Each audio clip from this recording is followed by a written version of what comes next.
네, 이바스테스 투자증권의 염승환 이사님 모셨습니다. 안녕하세요. 네, 안녕하세요. 이사님 모시고 지금 주목해야 될 투자 아이디어, 시장 어떻게 흘러갈 것인지 알아보도록 하겠습니다. 한 달 전과 지금 지수 레벨은 좀 유사한 것 같습니다. 네. 보니까 사실 한 연말, 연초까지만 하더라도 약간 경기 침체에 대한 우려감 이런 것들이 네. 상당히 커가지고 뭐 역실적 잔세가 오는 것이 아니냐라는 생각이 있었는데 빠르게 반등을 해서 지금 한 2,400 정도 코스피는 400, 500에서 왔다 갔다 하는 그런 모습이에요. 근데 약간 좀 변화하고 있는 그런 매크로 지표를 본다면은 환율이 한 1,220원대까지 빠르게 내려왔다가 다시금 지금 1,300원 넘는 수준인데 그래서 그러다 보니까 외국인의 매수세도 약간 좀 주춤하는 그런 모습입니다. 그래서 지금 상당히 좀 애매한 것 같긴 한데 이 증시를 어떻게 전망하시는지 좀 궁금합니다. 일단 지금 약간 좀 그 증시가 한번 반등을 1월에 강하게 해줬잖아요. 이제 해준 상황에서 증시가 이제 더 올라가기 위한 좀 모멘텀이 조금 부족한 것 같아요. 지금 현재 상황을 보면 약간 좀 깜깜하다고 해야 될까요? 표현이 좀 그런데, 그러니까 주식시장이 여기서 올해 이제 하반기에 경기가 좀 좋아질 거고, 또 중국의 리오프닝도 기대감이 높았고, 또 미국 연준이 3월이면 이제 기준금리 인상을 끝낼 것 같다. 이런 게 이제 큰 틀이었는데, 이 틀 안에서 좀 약간 변수도 좀 생겼잖아요. 연준이 지금 분위기 보면 6월까지 금리를 올릴 것 같고요. 그죠? 이제 원래는 3월까지가 시장의 대체적인 예상이었는데, 지금 미국의 지표가 너무 또 잘 나오니까 잘 나오고 물가도 쉽게 안 꺾이고 이러다 보니까 지금 연준에서 3월이 아니라 5월도 올리고 6월도 올리고 요게 지금 시장에서 예상하는 예측치거든요. 그러니까 최종 금리를 한 5%까지 봤었는데 지금 분위기로는 5.5까지는 올라갈 것 같아요. 그러니까 그러다 보니까 이게 긴축이 쉽게 끝나는 게 아니구나. 이게 좀 불편한 이슈로 좀 잡혔고 또 한 가지가 아까 말씀드린 대로 증시 올라갔던 배경은 우리나라 경기가 이제 어쨌든 하반기엔 터닝을 할 거다.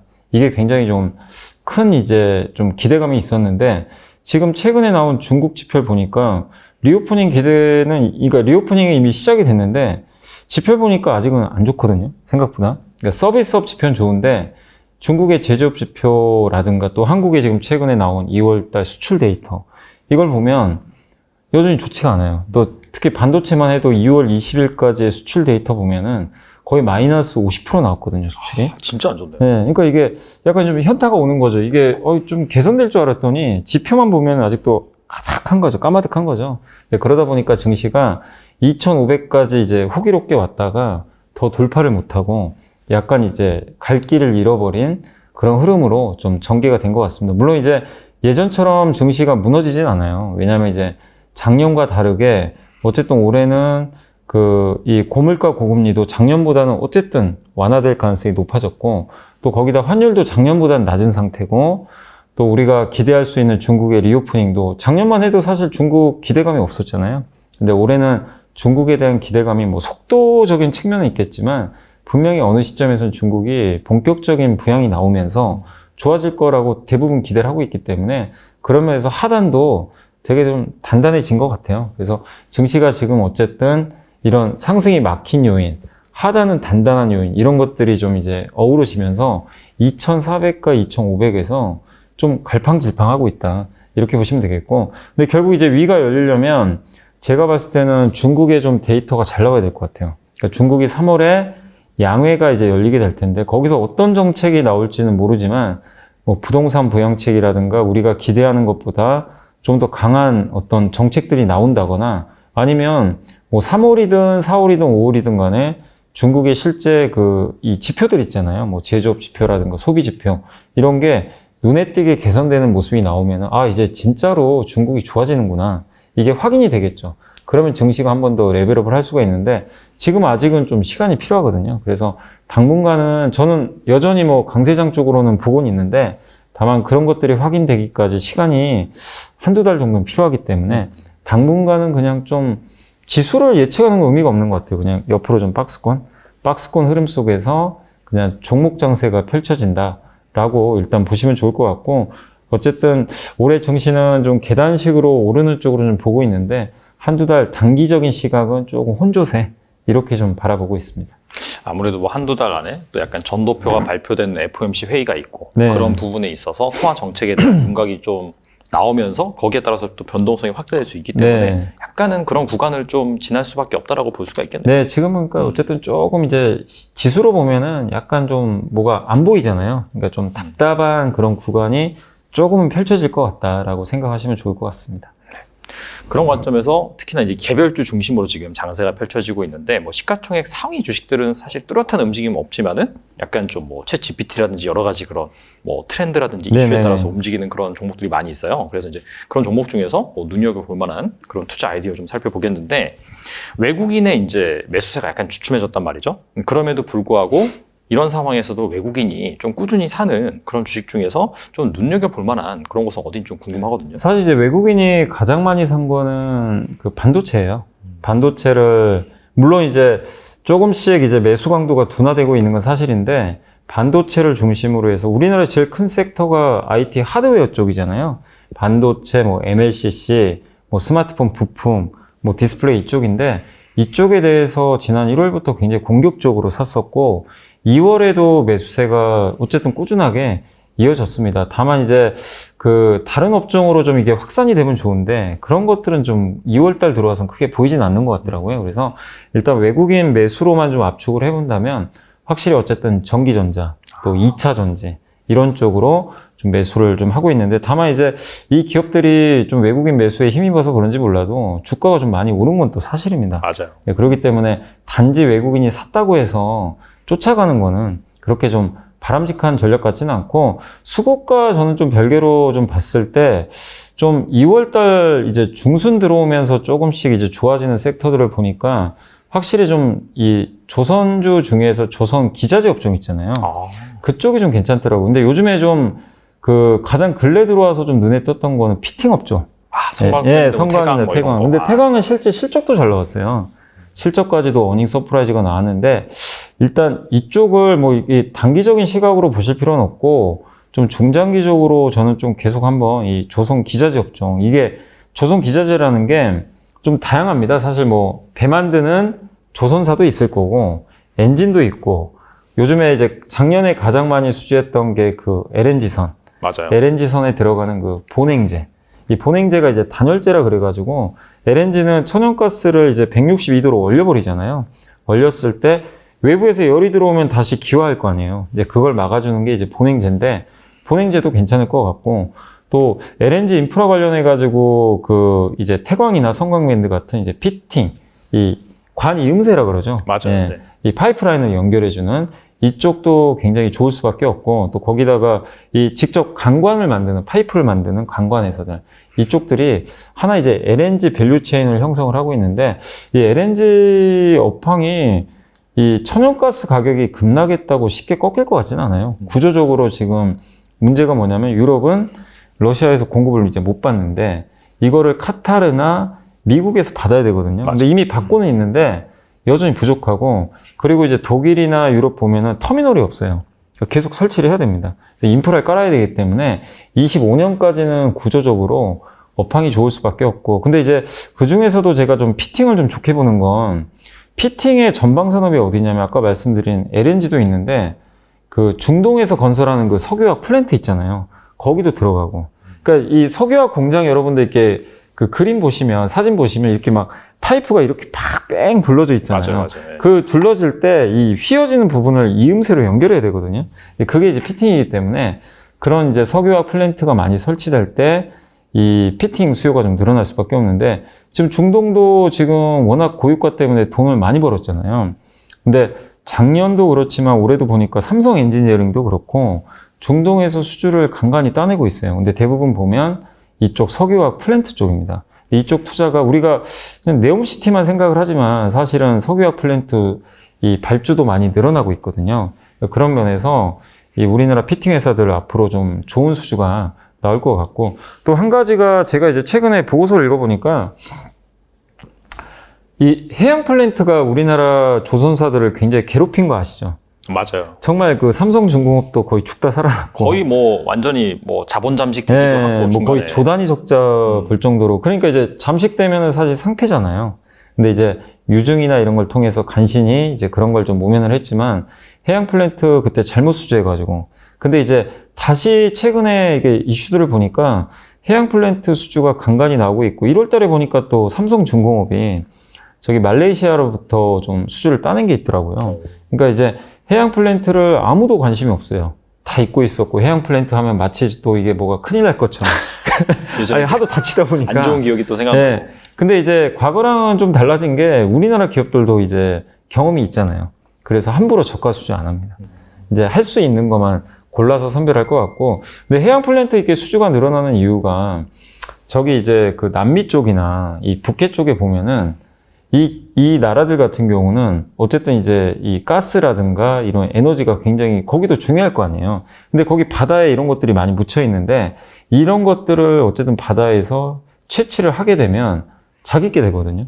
근데 에너지가 지금 어쨌든 안 보잖아요. 그렇죠. 정말 중요합니다. 지금 유럽도 지금 에너지 없어가지고 난리가 날 뻔한 대륙이니까. 근데 남미나 이런 쪽에서 아니면 오일 메이저들 입장에서도 해양 플랜트가 옛날에는요, 워낙 이 저유가 뭐 가스 가격 낮으니까 채산성이 없어요. 할 이유가 없죠. 근데 지금은 어쨌든 예전보단 고유가고 천연가스도 많이 떨어졌어도 예전보다 높거든요.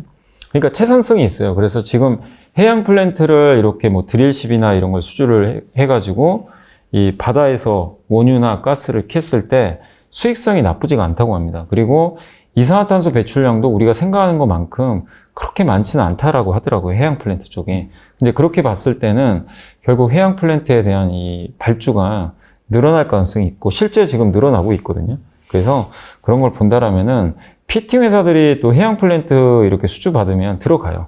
반드시 들어가니까 그런 쪽과 관련돼서 우리가 수혜를 받을 수 있는 피팅 업체들 한번 눈여겨보시면 좀 좋을 것 같습니다. 그래서 제가 2월 달 들어와서 아무튼 2월 최근에 들어와서 가장 좀 제 눈에 좀 많이 띄었던 거는 이 조선 기자재인데 그 안에서도 피팅 업종이 가장 제가 봤을 때는 좀 눈에 많이 들어왔다. 그러니까 많은 분들이 다 배터리 얘기만 하거든요.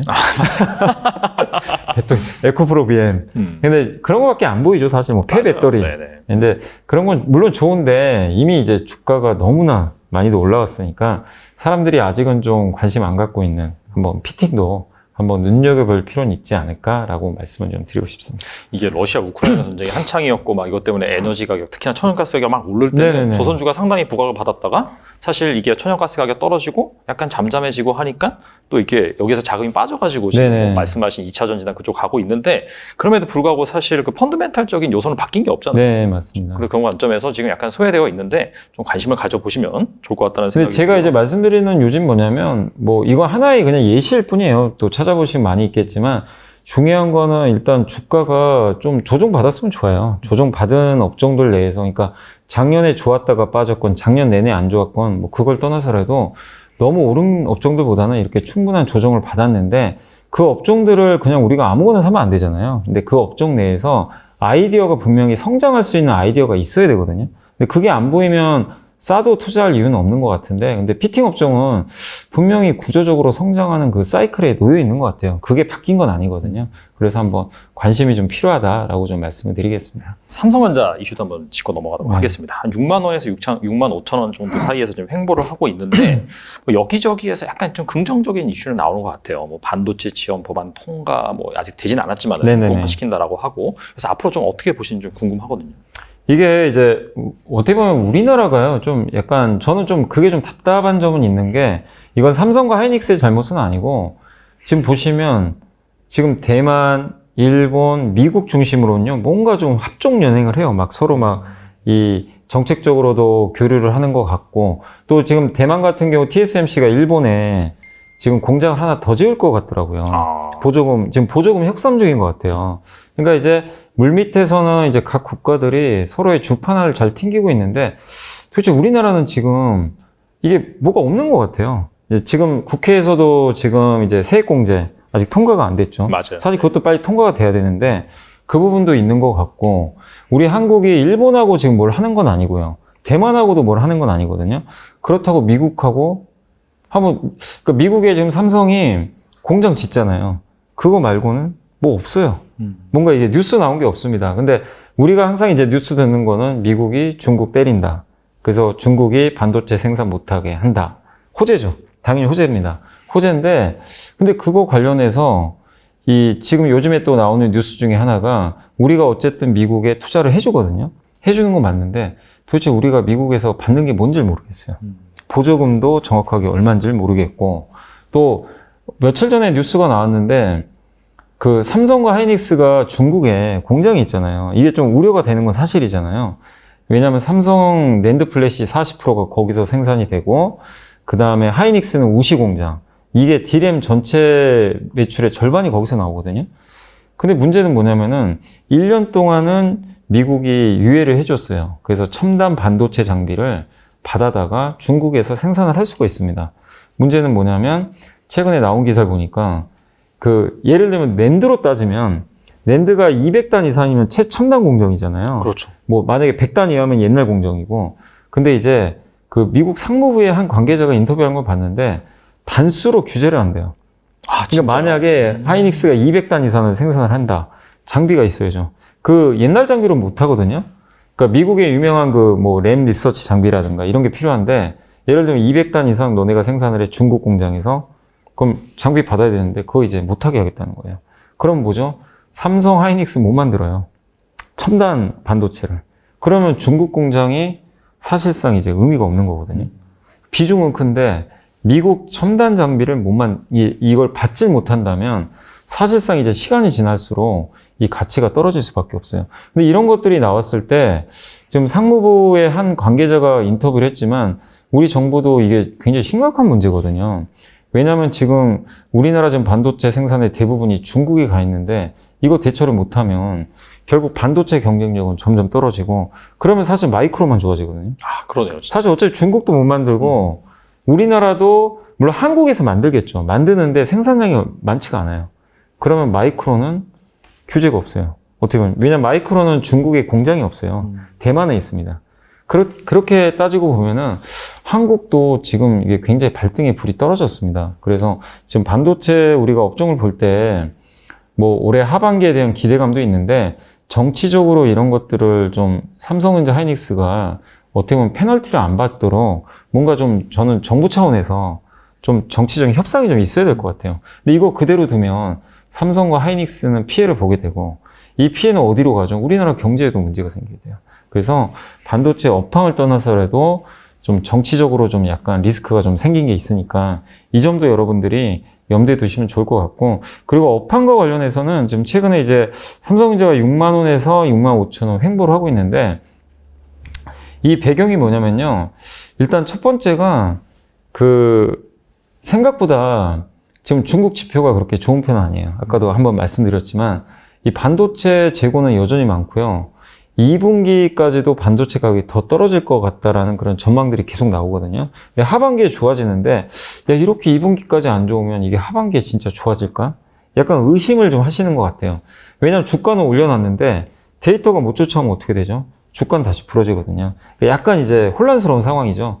그 상황에서 한 가지 변수가 생겼던 게 뭐냐면 감산 기대가 되게 컸잖아요. 맞아요. 그러니까 삼성도 뭐 인위적 감산은 아니지만 자연 감사할 거다. 하이닉스가 웨이퍼 생산 줄일 거다. 이런 것들이 이제 기대감이 나오면서 반도체 기업들 올해 공급은 준다. 명확하다. 이러면서 이 논리로 올라왔는데 최근에 갑자기 대두된 얘기가 삼성과 하이닉스가 우리가 예상한 것보다 감산을 덜 할 것 같다.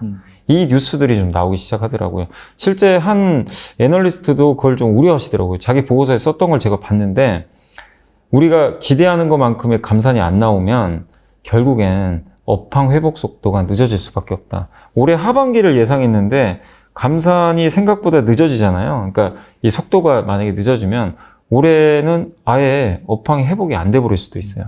그럼 주가는 또 타격을 받을 수밖에 없거든요. 그래서 지금 주가 수준에서 6만 원, 6만 5천 원 횡보를 하고 있는데 우리가 좀 확인해야 될 것들이 좀 생긴 거죠. 아까 말씀드린 그러니까 미국 정부의 중국 공장에 대한 규제, 요게 하나가 있고 또 한 가지가 감산. 이 감산을 시장이 예상하는 것만큼은 해줘야 돼요.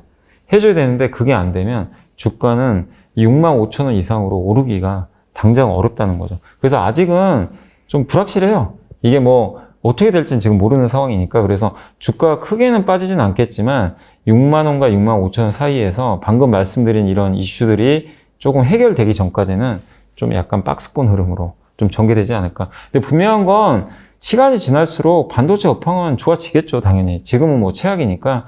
그렇지만 속도의 문제거든요. 이게 빨리 좋아지느냐, 느리게 좋아지느냐. 요 차이가 좀 있을 수 있기 때문에 여러분들이 좀 조정받을 때 저는 비중 늘리는 건 좋은데 이런 것들이 해결이 안 된다면 우리가 생각하는 것보다 좀 느리게 반등할 수밖에 없다. 그 점을 염두에 두시고 당분간은 6만 원과 6만 5천 원의 그 박스권 흐름이 좀 이어질 수 있다라고 생각해 주시면 좋을 것 같습니다. 네이버, 카카오 같은 경우에도 사실 좀 나스닥 기술주들이 반등을 하면서 좀 반등한 측면이 있긴 하지만은 여전히 고점 대비로 한 60%에서 70% 정도 하락한 상황이거든요. 네. 이 인터넷 플랫폼 주식은 어떻게 보시는지 궁금합니다. 일단 이제 네이버, 카카오도 저점에서는 굉장히 많이 올라온 상황인데 이게 뭐 주가가 크게 빠질 요인은 이제 별로 보이지는 않는 것 같아요. 이제 작년에 미국의 고물가, 고금리, 또 네이버, 카카오의 성장이 좀 둔화된다. 이런 부분들 때문에 주가가 폭락을 했잖아요. 근데 이거 다 알고 있잖아요. 근데 이거보다 더 나쁠 만한 이슈는 별로 없는 것 같아요. 그래서 주가가 뭐 이렇게 V자 반등을 안 하더라도 예전에 그 저점을 다시 깨고 폭락을 한다거나 그럴 만한 이제 이유는 좀 별로 없다. 왜냐하면 작년보다는 어쨌든 올해는 고물가, 고금리는 완화가 되기 때문에 분명히 이거는 인터넷 관련주들한테는 어쨌든 올해 주가 흐름을 봤을 때는 작년보다는 좀 좋을 가능성이 있고 또 미국의 빅테크 관련주들을 요즘에 보시면 미국의 국채 금리가 많이 올라왔어요. 이제 긴축을 더 세게 한다고 하니까 그러니까 이 긴축 속도가 물론 느려진 건 사실인데 금리가 더 올라간다고 하니까 미국의 10년물 국채 금리가 다시 거의 4%까지 올라왔거든요. 근데 특징은 뭐냐면 나스닥이 안 망가져요. 버팁니다. 버티고 맞아요. 네. 예. 이 빅테크도요 쉽게 안 무너져요. 예전 같으면 이 정도 흐름이면 무너졌거든요. 안 무너지는 이유가 아까 말씀드린 거랑 똑같아요. 네이버, 카카오 말씀드린 것처럼 이미 뭐 그런 이슈들은 작년에 다 반영됐다. 올해는 그거보다 나쁘지 않다. 이게 첫 번째고 두 번째가 챗 GPT 영향이 좀 있는 것 같아요. 이 인공지능을 할 수 있는 업체는 사실상 빅테크밖에 없어요. 이거 하는데 돈이 어마어마하게 들어갑니다. 그러니까 챗 GPT에 우리는 그냥 무심코 그냥 뭐 이 사이다 경제가 뭐예요? 이렇게 치면 나오겠죠? 네. 근데 그거를 그 답을 만들어내기 위해선 굉장한 돈이 들어가요. 엄청난 그 챗 GPT가 뭐냐면은 사전에 학습하는 거잖아요. 이 데이터 비용이 꽤 많이 들어간다고 하더라고요. 근데 이거를 우리는 굉장히 쉽게 받아들이지만 이거를 하나의 어떤 문장으로 만들어서 사람처럼 답변을 하기 위해선 꽤 많은 학습과 돈이 들어가는데 그걸 할 수 있는 업체는 뭐죠? 빅테크밖에 없어요. 돈을 투입을 해야 되니까. 그래서 이걸 하는 업체들, 마이크로소프트, 또 구글, 그걸 또 할 수 있는 인공지능 반도체, 엔비디아 이런 회사들인데 이 기업들 입장에서는 이게 지금 흥행을 할지 안 할지는 아직은 모르잖아요. 지나봐야 알지만 지금 흥행은 하고 있거든요. 근데 이게 대중화까지는 좀 시간이 걸리겠지만 이 기업들 주가에 왜 이게 긍정적이냐면 사람들은 일단 지금 뭔가 새로운 수요처가 생겨버린 거예요. 이걸 통해서 빅테크 기업들이 잃어버렸던 이 성장이 좀 이제 잠자고 있었던 거죠. 근데 약간 이게 깨우기 시작하는 거거든요. 그래서 이 빅테크 업체들한테 제일 중요한 건 성장입니다.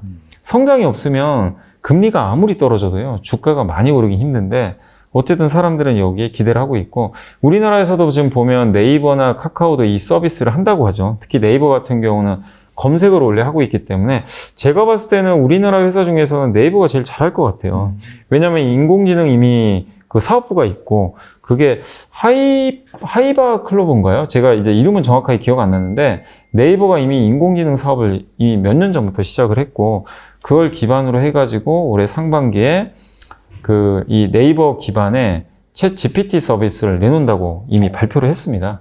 그래서 이게 우리나라 데이터를 제일 많이 갖고 있는 회사는 네이버잖아요. 그렇죠. 그래서 사람들은 또 이거를 또 기대할 수가 있거든요. 그래서 이런 새로운 성장에 대한 목마름을 좀 풀어줄 수 있는 뭔가 모멘텀이 하나 발생을 했기 때문에 예전처럼 저는 뭐 네이버, 카카오가 쉽게 무너지진 않을 것 같다. 다만 이제 시장에서는 그래도 네이버, 카카오에 대한 이런 기대감들이 있는데 중간중간 검증을 하고 싶어 할 거예요. 이게 진짜로 성공할까? 그래서 그런 식의 좀 확인 과정은 있겠지만 네이버, 카카오를 올해는 좀 너무 부정적으로 보진 말자. 저는 그렇게 보고 있고, 다만 이제 카카오는 이건 이제 저도 예전에도 몇 번 말씀드렸지만 네이버는 이런 이슈는 없는데 카카오는 좀 주주가치 훼손 좀 이슈가 항상 있잖아요. 계속 자회사 상장. 자회사 상장. 올해도 뭐 모빌리티 얘기도 여전히 있는 것 같고, 지금 저는 좀 걱정이 되는 게 뭐냐면 카카오 엔터인데 엔터 아직은 상장 얘기는 아직은 없어요.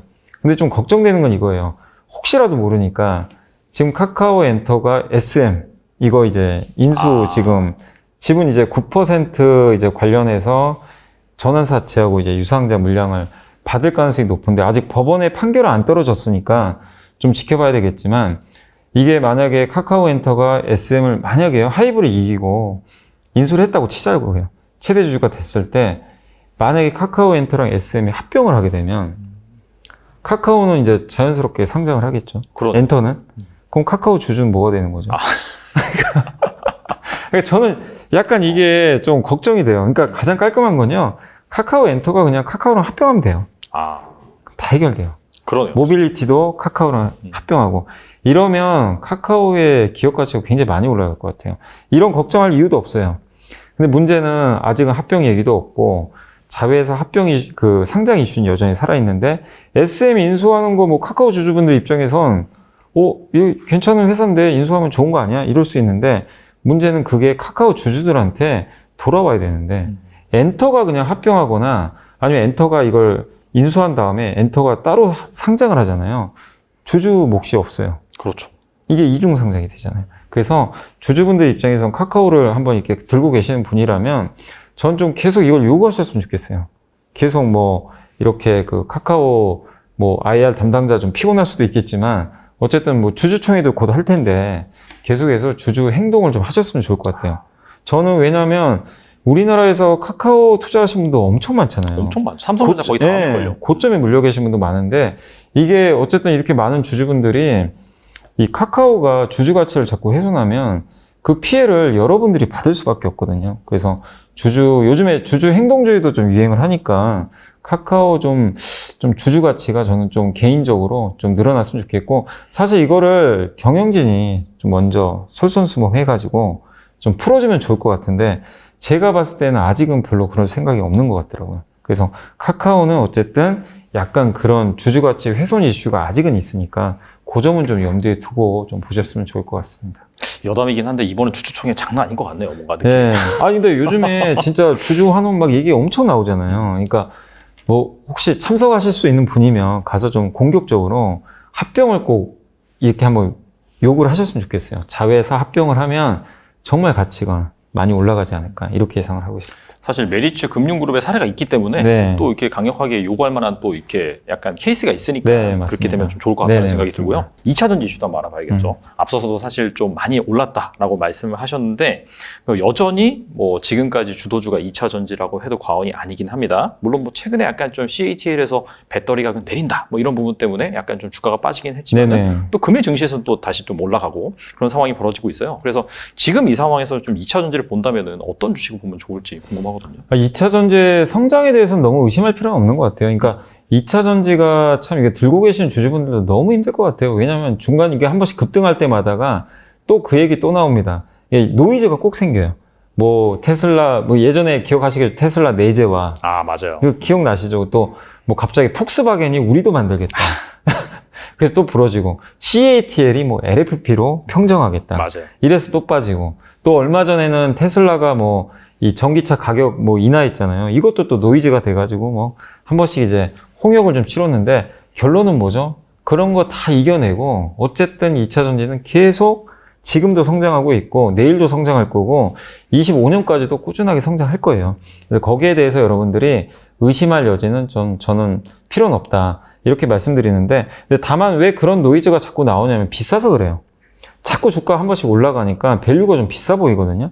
그러니까 그러다 보니까 밸류를 이렇게 조금 이제 완화시킬 수 있는 뭔가 악재들이 좀 나오면서 한 번씩 흔들렸다. 이렇게 보시면 좋겠고 그래서 지금도 비슷해요. 지금도 2차 전지가 1, 2월 굉장히 좋았거든요. 특히 양극재 굉장히 좋았던 것처럼 지금은 이걸 들고 있는 분들의 몫이지. 그러니까 들고 계신 분들은 너무 막 이렇게 주가 변동성에 연연하지 마시고 들고 가는 것 자체는 크게 문제 없을 것 같은데 신규로 접근하신 분들은 어쨌든 양극재 싼 건 절대 아니거든요. 굉장히 좀 비싸기 때문에 신규 접근은 저는 좀 자제하셨으면 좋을 것 같고 다만 2차 전지 내에서도 어쨌든 이제 좀 주가 올라갈 만한 기업들을 좀 찾아보시면 전 충분히 있다고 좀 보는 것 중에 하나가 작년까지만 해도 2차 전지 중심은요 LG였어요.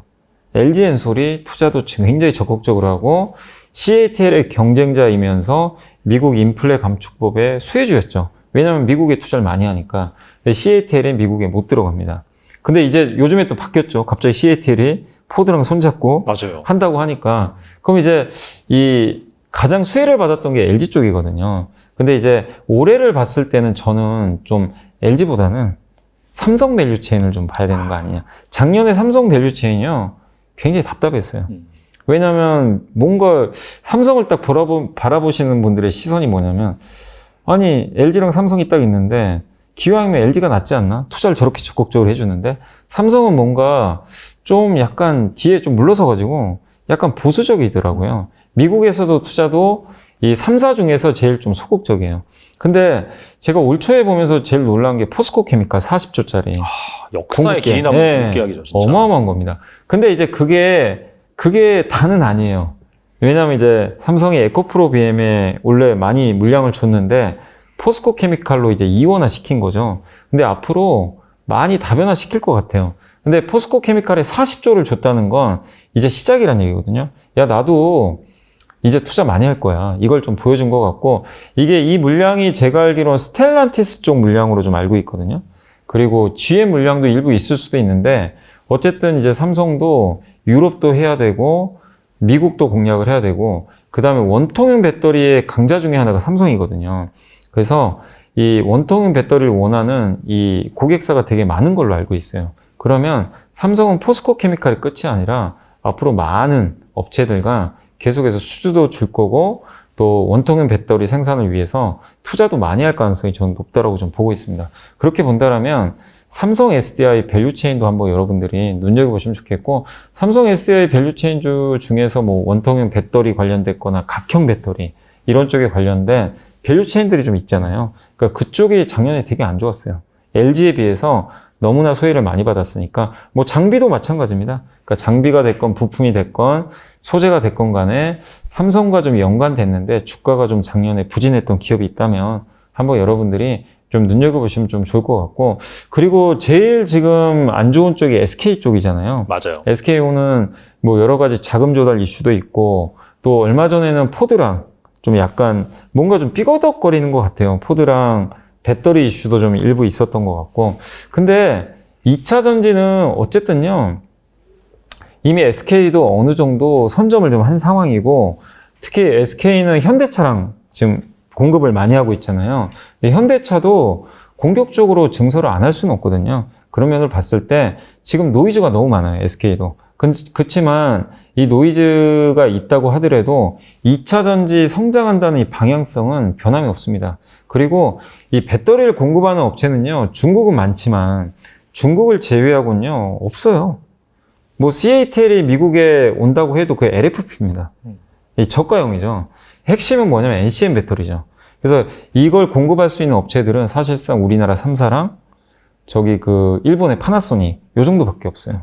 그렇기 때문에 그 한 축을 SK가 담당하고 있거든요. 그래서 노이즈는 있다 하더라도 SK 밸류체인도 여러분들이 지금은 이제 아무도 SK 안 보거든요.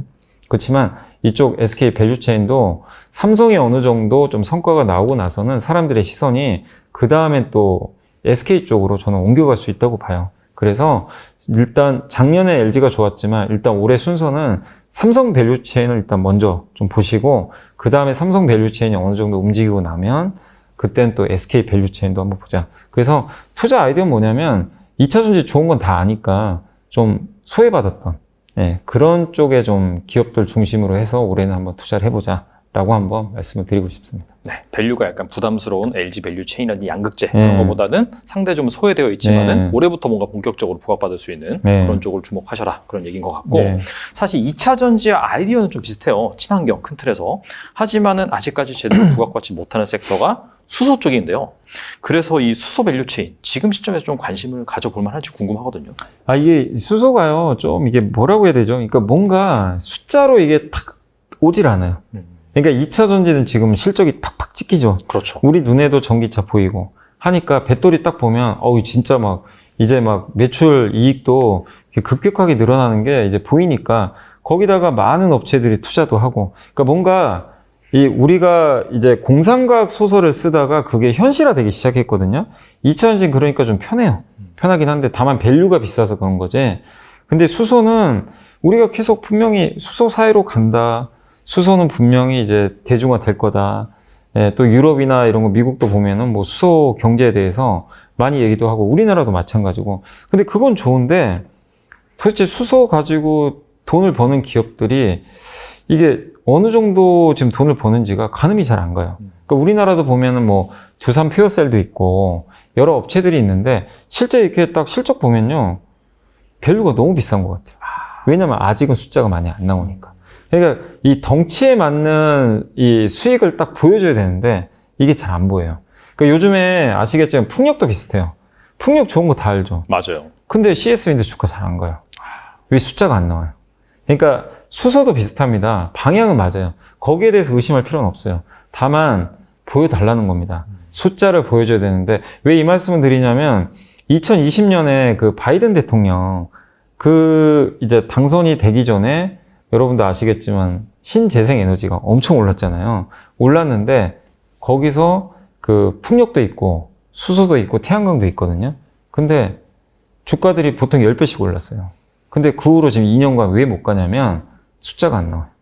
기대했던 숫자가 나와야 되는데 자꾸만 이게 늦어지고. 그래서 전 수소가 나쁘다가 아니라요. 급할 필요 없다. 수소 밸류체인이 움직이려면 이제는 사람들이 수소 좋은 건 압니다.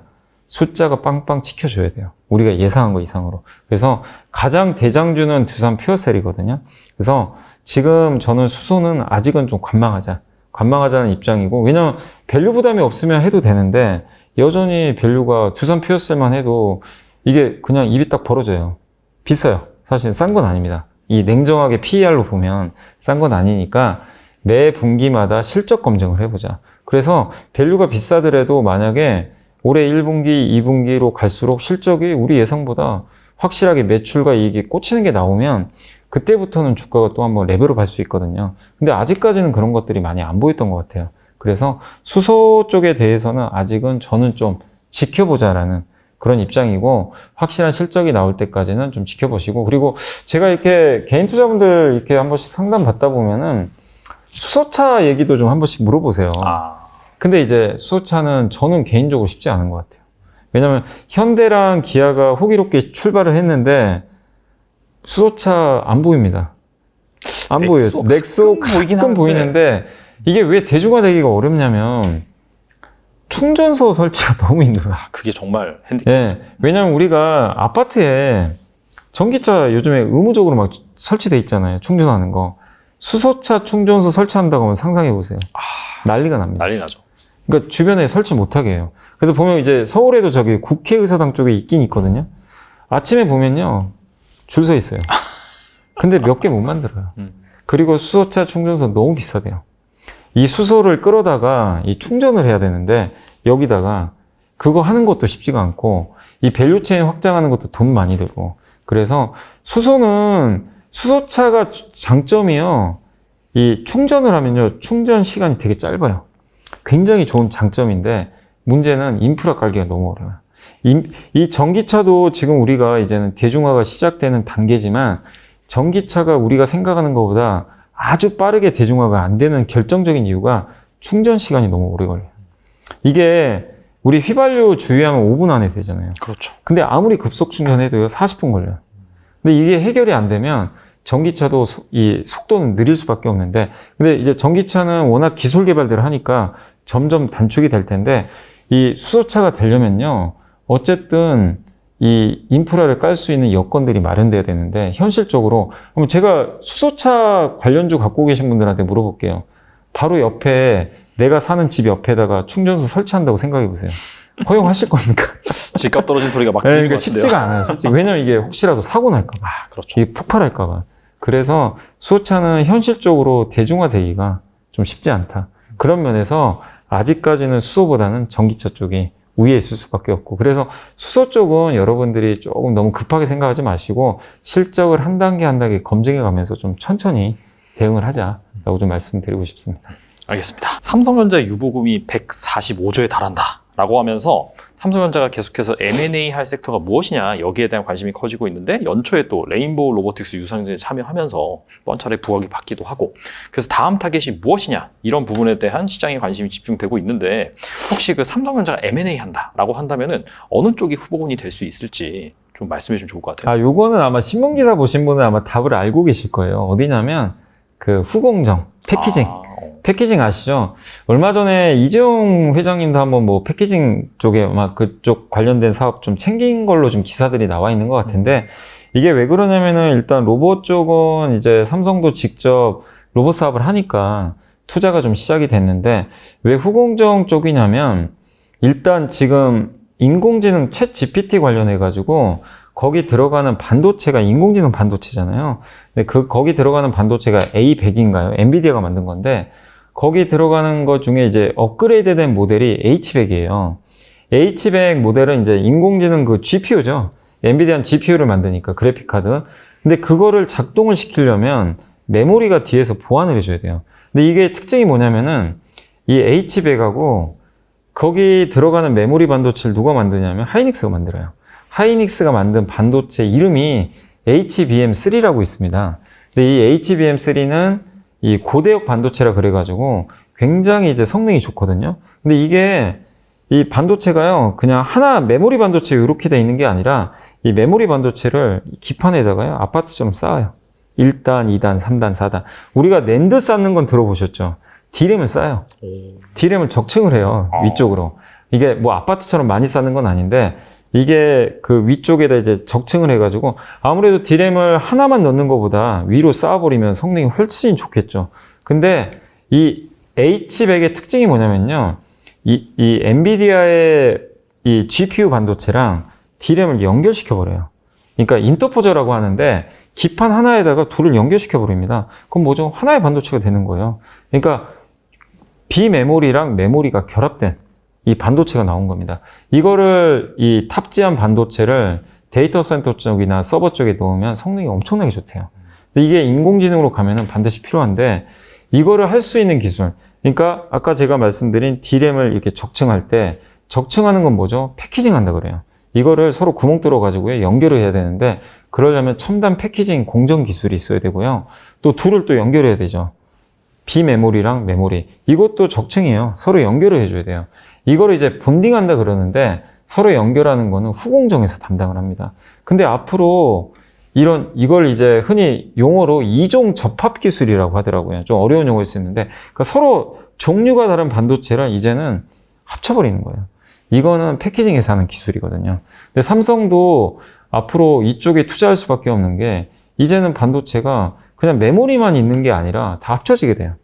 이걸 할 수 있는 이제 기술이 패키징이기 때문에 삼성이 아마 이쪽에 기술력을 갖고 있는 기업들 중에 일부를 M&A 할 것 같다라는 얘기들이 좀 요즘에 좀 많이 기사화되는 것 같더라고요. 그래서 어떤 기업을 할지 모르지만 반도체 후공정 장비가 될 수도 있고 그걸 직접 패키징 해주는 흔히 뭐 오사트라고 하죠. OSAT. 맞아요. 후공정 서비스 업체가 될 수도 있고 여러 가지 회사들이 있거든요. 그래서 일단 여러분들이 한번 이게 진짜로 현실화 될지 몰라요. 모르지만 이쪽 시장이 분명히 챗 GPT랑 맞물려서 커지는 건 사실이니까 한번 그쪽 관련된 기업들을 주목하시면 좋겠고 또 한 가지가 미국의 그 다르파라고 혹시 들어보셨는지 모르겠는데 고등과학 연구국이라고 있는 것 같은데 인터넷 처음 만든 데예요. 인터넷을 처음 개발한 데가 미국의 이제 다르파라는 그 기관이 있거든요. 근데 거기가 이제 매년 예산을 받아요. 미국 정부가 주겠죠. 이제 뭐 과학 같은 거 연구하라고. 근데 그 예산 중에 되게 특이했던 게 뭐냐면요. 올해 예산이 처음 이렇게 집행됐던 것 중에 아까 제가 말씀드린 거 있죠. 이종 접합 기술 있죠. 이종 접합 반도체 패키징. 이게 예산이 잡혀 있어요. 뭐죠? 미국도 이쪽을 이제 중요시하게 생각한다는 거죠. 그러니까 첨단 패키징이라고 합니다. 후공정 패키징 시장에 대해서 미국도 관심을 갖고 아예 정책적으로 지원금까지 나왔거든요. 그러면 삼성도 그렇고 미국 정부도 그렇고 이쪽에 이제 앞으로 관심을 갖고 투자를 한다는 얘기니까 그렇다면 이쪽 시장이 커질 수밖에 없는 거죠. 그리고 또 한 가지가 우리나라가 원래 패키징이 좀 약했어요. 패키징 하면 대만이 제일 유명하잖아요. 맞아요. 대만 기업들, 중국도 잘해요. 한국이 이쪽에 좀 뒤쳐져 있었는데 삼성과 우리나라 정부 입장에서도 이거 국산화 니즈가 분명히 있잖아요. 그래서 첨단 패키징 후공정 기업들 여러분들이 좀 공부하셔서 그중에 좀 주가가 좀 저평가돼 있거나 소외받는 기업들이 있다면 저는 한번 투자해볼 만하다라고 좀 말씀드리고 싶습니다. 약간 뭐 소재라든지 아니면 뭐 전공정 이쪽에 가려서 약간 좀 소외된 측면이 소외됐죠. 예, 맞아요. 없잖아 있는데 네. 잘 보시면은 좋을 네, 거라고 생각이 맞습니다. 듭니다. 그리고 로봇 AI 2차 전지 다음으로 지금 현재 증시를 뜨겁게 달구고 있는 그런 섹터이긴 한데 사실 AI에 관련주 너무 많이 올랐어요. 지금 봤을 네네. 때. 너무 부담스럽게 많이 올라가지고 그럼 다음 타자가 무엇이 될 것이냐 그런 관점에서 이게 사이버 보안을 꼽는 그런 시장의 시선들이 있더라고요. 그래서 이제 사이버 보안 주식에 대해서 어떻게 생각하시는지 궁금합니다. 사이버 보안도 분명히 좋을 수밖에 없어요. 왜냐하면 이제 모든 게 다 보안이 다 중요해지거든요. 사실 챗 GPT도 그렇고 이제 모든 게 다 데이터 시대잖아요. 데이터를 통해서 다 연결이 되는데 대신에 이제 그런 것들을 우리가 편하게 접할 수 있고 또 지금 요새 핀테크도 마찬가지고 다 연결은 되는데 관건은 뭐죠? 나의 개인정보가 노출될까? 이게 제일 두렵잖아요. 아니면 내가 갑자기 뭐 챗 GPT를 하건 어떤 핀테크 플랫폼에 접촉을 하건 이랬을 때 해킹 당할까봐 이게 굉장히 좀 스트레스거든요. 실제 해킹 사고들도 간간히 나오니까 그런 면에서 저는 사이버 보안 시장도 당연히 커질 수밖에 없다. 다만 이제 이쪽을 좀 투자하기가 우리나라 기업들 어려운 게 사이즈들이 크지가 않아요. 시총들이 작다 보니까 이게 왜 이 말씀을 드리냐면 안랩 빼고는 근데 안랩은 정치로 움직이잖아요. 맞아요. 아니 안랩은 정치로 안 움직였으면 저는 좀 좋겠는데 이걸 이제 사람들은 보안주로 안 봐요. 사실은 이 회사가 제일 크잖아요. 그렇죠. 예, 안랩이. 근데 여기는 그냥 정치로 봐버리니까 나머지 회사들을 봤을 땐 덩치가 작아요.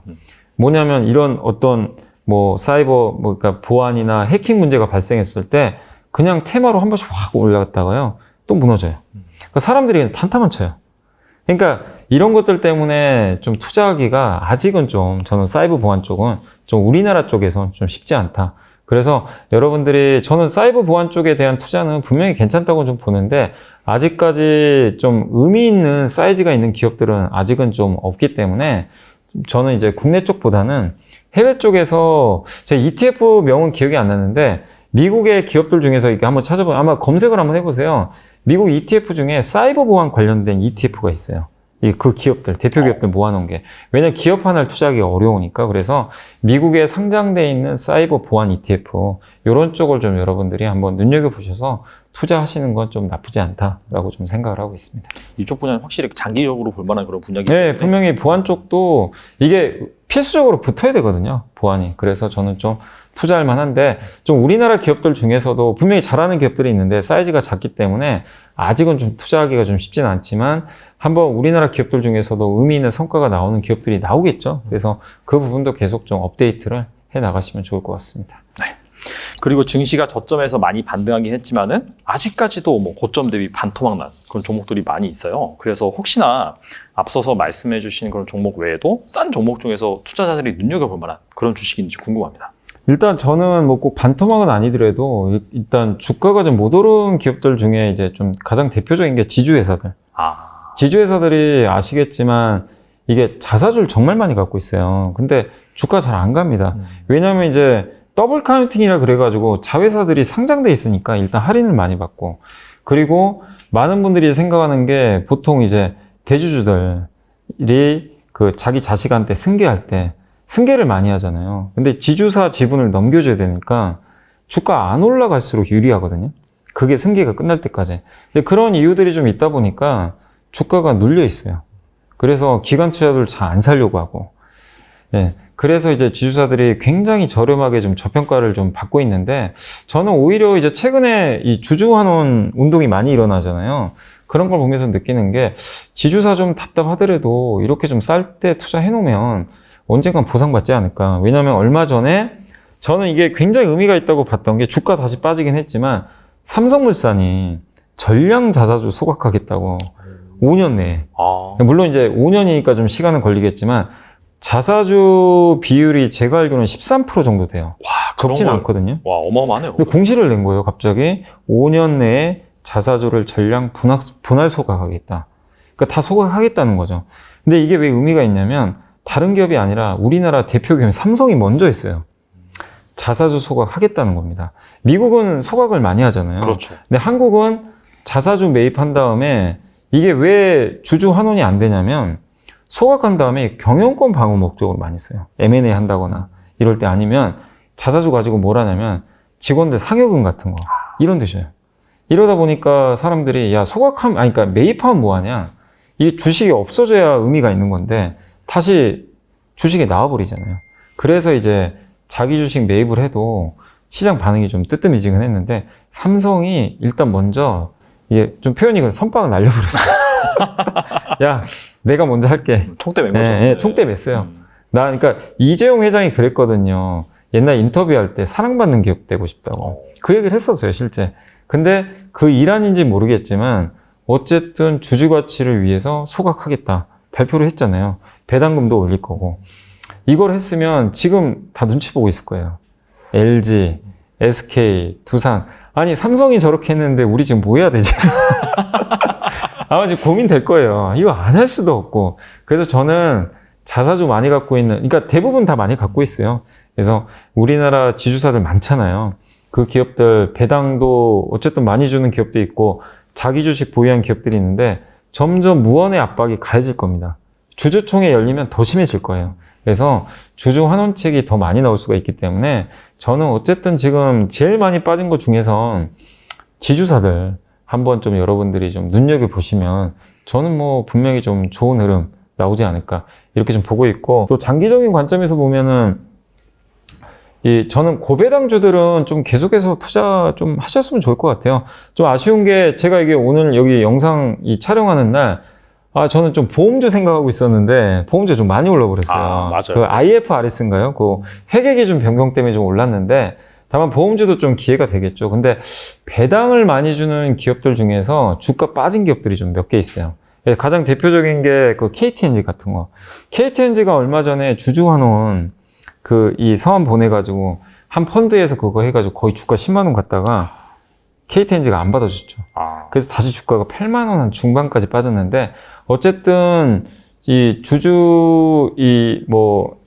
담배인상공사를 일단 떼어내기를 이제 원했는데 그걸 안 받아준 것 같더라고요. 근데 기본적으로 KTNG는 돈 잘 법니다. 돈 잘 벌고 1년에 기본적으로 5에서 6% 배당은 거의 보장해 주는 걸로 제가 알고 있거든요. 그리고 계속해서 이런 시도는 저는 이어질 것 같아요.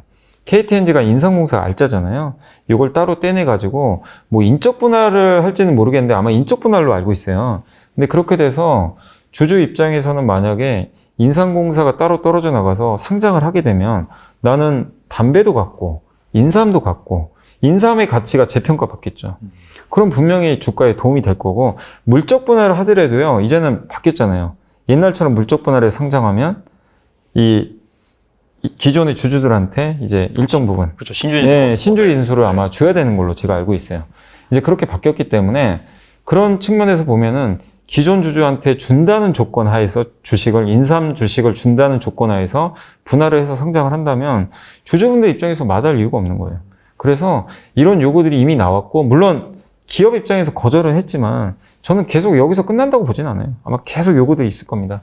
그래서 이런 숨겨진 가치가 있는 회사들 배당 많이 주면서 이런 현금 흐름 좋고 이런 기업들이 빠져있는 기업들이 좀 꽤 있어요. 그래서 KTNG 또 제가 요즘에 왕따 당한 기업들 좀 찾아보니까 제일기획 같은 거 제일기획도 돈 잘 벌잖아요. 근데 이제 작년에 실적 좋았는데 올해는 좀 약간 꺾인대요.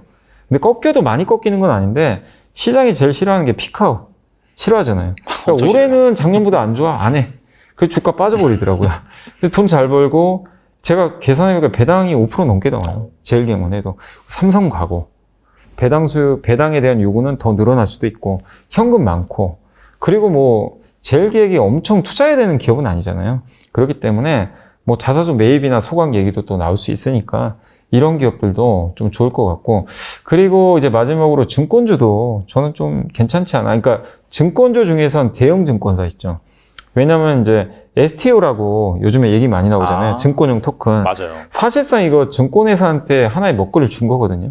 야, 너네들이 플랫폼 만들어서 거래 활성화 시키고 수수료 뭐 취할 수 있으면 취해라. 이게 사실은 이제 금융위에서 허용을 해준 거죠. 근데 이 STO 같은 경우는 부동산 조각 거래가 가능하잖아요.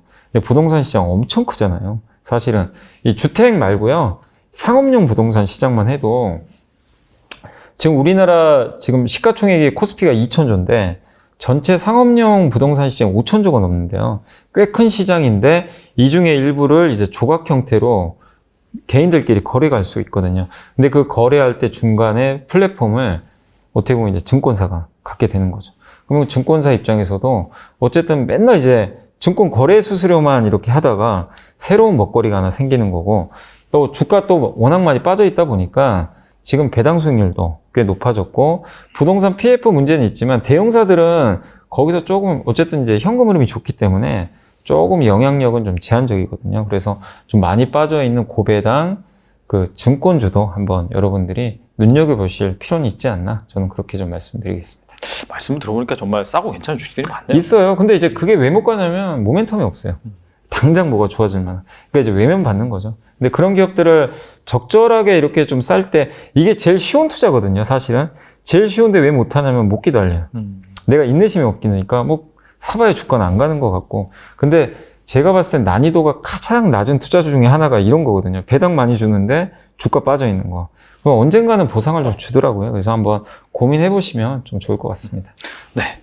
1억이 있다면은 어떤 주식으로 포트폴리오 꾸리면 좋을지 말씀해 주시면 좋을 것 같습니다. 그러니까 저는 이제 기본적으로 그래도 절반 정도는 앞으로 구조적으로 성장하는 쪽, 그쪽을 좀 절반 정도 투입해 놓으시면 좀 좋을 것 같고, 그쪽에서 저는 가장 좋게 보는 게, 아까도 이제 말씀드렸지만 그 어차피 챗 GPT가 열었던 것 같아요, 인공지능을.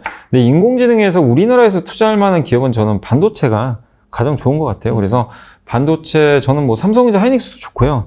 그러니까 노이즈는 좀 있기 때문에 주가가 좀 당분간은 부진할 수 있겠지만 큰 흐름으로 반도체 수요는 꾸준히 늘어나거든요. 그래서 반도체, 메모리 반도체도 좋고 삼성 하이닉스도 좋고요. 아니면 아까 말씀드린 후공정, 패키징 기업들도 일정 부분 이렇게 편입을 해 놓으시는 것도 좋을 것 같고, 그리고 아까 제가 말씀드린 대로 그 뭐 피팅 회사라든가 이런 조선 기자재 쪽, 이쪽도 구조적으로 저는 좀 성장을 할 수 있는 업종 중에 하나고, 또 한 가지 구조적으로 좀 성장할 수 있게 보는 게 2차 전지랑도 물론 연관이 돼 있는데 꼭 2차 전지만은 아니더라도 그 우리나라 기업들 중에서, 그러니까 지금 신재생 에너지를 하건 2차 전지를 하건 간에 가장 많이 필요한 게 뭐냐면은 산업금속이 많이 들어가요. 그러니까 옛날에 우리 화석연료 시대에는 산업금속이 그렇게 많이 필요 안 하거든요. 석탄, 석유 이런 거보다 풍력, 태양광 아니면 전기차 배터리, 여기에는 구리라든가 니켈 이런 뭐 리튬 이런 게 엄청 들어가거든요. 근데 이런 것들을 우리가 광산에서 캘 수는 있죠. 근데 자원 민족주의다, 그리고 언젠간 고갈돼요 또. 그러다 보니까 이 공급을 하는데 한계가 있어요. 그리고 가격은 또 엄청 비싸고. 이거를 해결하는 방법은요, 뭐가 있냐면 리사이클링 합니다. 근데 리사이클링 하면 많은 분들이 폐배터리만 생각하는데, 그렇죠. 그거 말고 옛날에 기억나세요? 도시광산? 도시광산 그게 뭐냐면 이제 그 우리 이런 스마트폰이나 가전제품 수거해가지고 여기서 여기 금속 얼마나 많아요? 다 뽑아내요. 여기 구리도 들어가 있거든요.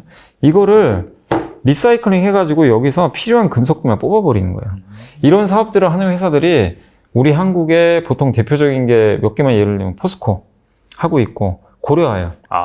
고려아연 대표적으로 지금 계속 이걸 하고 있고, LS가 자회사들이 좀 몇 개 있어요. 지주회사 LS. 도시광산 사업들을 하는데, 이게 배터리에만 들어가는 게 아니라 신재생 에너지에 앞으로 많은 구리라든가 이런 산업금속이 엄청 들어가거든요. 근데 이쪽은 저는 구조적으로 성장한다고 보고 있거든요. 그래서 근데 이 기업들 공통적으로 주가도 비싸진 않잖아요. 그렇죠. 예, 사업 자체는 굉장히 견실하게 하고 있고 현금 흐름 좋은데, 이게 2차 전지나 이런 걸 순수하게 하는 업체는 아니다 보니까 할인을 좀 받는 것 뿐이지, 어쨌든 이런 사업들을 계속해서 장기적으로 하고 있기 때문에 이런 아이디어를 봤을 때 저는 구조적으로 성장할 수 있다, 이렇게 보고 있어서 이런 쪽을 한 절반 정도 적절하게 좀 분산해서 투자하시면 좀 좋을 것 같고, 나머지 절반은 아까 말씀드린 대로 쉬운 투자들, 그 고배당주들, 아까 먼저 말씀드린 배당 많이 주고 주가 많이 빠져 있는 것들, 이런 것들 한번 투자해 보시면 좀 좋을 것 같고, 거기를 한 40 정도 투자하시면 좋을 것 같고요. 한 나머지 10% 정도는 약간 좀 하이 리스크 하이 리턴일 수도 있지만, 저는 좀 이제 올해 제가 봤을 때는 가장 좀 좋은 아이디어 중에 하나가, 어쨌든 우리가 해외를, 그러니까 이 두 가지입니다. 우리가 밖으로 갈 거 아니에요. 요새 일본 여행 많이들 가시죠? 많이 가죠. 예, 일본 여행 많이 가실 거고, 또 중국 사람들이 한국에 올 것 같아요. 이제 왜냐면 이제 중국발 입국자 중에서 3월 1일부터는 PCR 검사가 면제되거든요. 그러면 이제 두 가지죠. 항공주도 괜찮을 것 같아요. 저비용 항공사.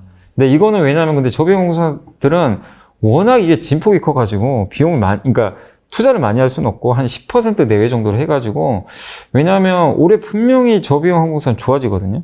숫자가 어디까지 좋아질지는 사실 저도 잘 모르겠어요. 가늠은 안 가는데 이번에 4분기 실적들 보니까 숫자들 꽤 나오더라고요. 이게 본격화되는 것 같아요, 흑자 전환이. 그래서 기대감만 있다가 실제 숫자가 잡히면서 올해 좋은 좀 흐름들이 나올 것 같아서 한번 저비용 항공사 한번 보시고, 중국에서 우리나라 들어올 땐 역시 중국 사람들이 어디 가겠습니까? 뭐 면세점, 백화점, 아니면 호텔 이런 데 가겠죠. 근데 그 중에 어느 게 좋다라고 말씀 못 드리겠지만 아무튼 백화점 사업을 하거나 면세점 사업을 하거나, 그리고 제가 기업명을 얘기하긴 그런데 그 흔히 남북경협주로 좀 유명한 기업 하나 있잖아요. 호텔 사업 하는데. 알아요. 네. 세 글자. 하도 이제 변동성이 크니까. 네. 근데 그것도 제가 봤을 땐 중국 사람도 오면 어쨌든 호텔 가야 되거든요.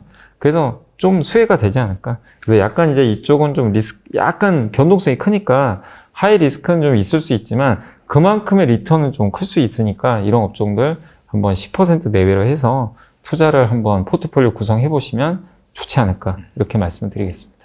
오늘 나와주셔서 정말 다양한 투자 아이디어 좋은 말씀 많이 해주셨는데, 끝으로 투자자분들을 위해서 한 말씀만 부탁드립니다. 작년과 올해는 분명히 여러분도 느끼시겠지만 분위기는 많이 달라졌어요. 그래서 지금 이제 시장이 2월 들어와서 좀 버벅대고 있지만 자연스러운 수준이고, 그리고 미국 금리가 더 올라가는 것도 사실이지만 어쨌든 고금리는 끝납니다. 올해 상반기 끝나니까 그 방향성 자체는 바뀐 건 없는 것 같아요. 그래서 저희 당사에서도 올해 계속 얘기하는 건 이제 약세장은 끝났고 강세장의 어쨌든 시작은 이미 좀 나오고 있기 때문에 하락시마다, 그러니까 반등시, 그러니까 작년에는 어떻게 보면 반등시 매도였거든요. 하락장이니까. 네네. 올해는 그게 아니라 그 하락시마다 비중을 늘리자. 그러니까 올라갈 때 쫓아가지 마세요. 이게 V자 반등이 나오는 장은 아니니까, 다만 하락시마다 작년과 다르게 비중을 늘리면서 강세장을 계속 좀 준비하자라는 좀 말씀을 드리고 싶습니다. 네, 뭐 말씀하신 것처럼 V자 반등은 아니지만은 그럼에도 불구하고 확실히 약간 분위기가 달라진 네. 것 아실 거고, 그 다음에 개별 종목 관점에서는 드라마틱한 그런 움직임을 네, 보여주고 맞습니다. 있어요. 그래서 이럴 때 종목을 잘 잡는다라고 한다면은 분명히 큰 수익을 낼 수 있기 네. 때문에 오늘 이사님께서 말씀해주신 투자 아이디어 잘 여러분들이 기억하신 다음에 기업들도 한번 공부해 보시고 투자에 임하신다면 분명히 좋은 성과 낼 거라고 생각이 됩니다. 네, 지금까지 염승환 이사님 나와주셔서 감사합니다. 감사합니다.